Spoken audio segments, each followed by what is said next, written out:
Let's explore the vibrant Buenos Aires. Escape into nature at Reserva Ecológica Costanera Sur, Buenos Aires' largest green sanctuary.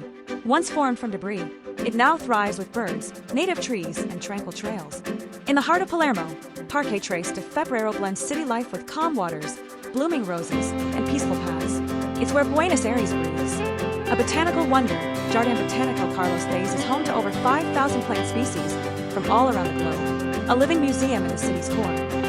Step into serenity of the Japanese garden, South America's largest of its kind. With koi ponds and bonsai trees, peace flows through every detail. Parque Centenario brings community and culture together. With its open-air shows and natural science museum, it's the city's vibrant backyard. Which one would you visit first?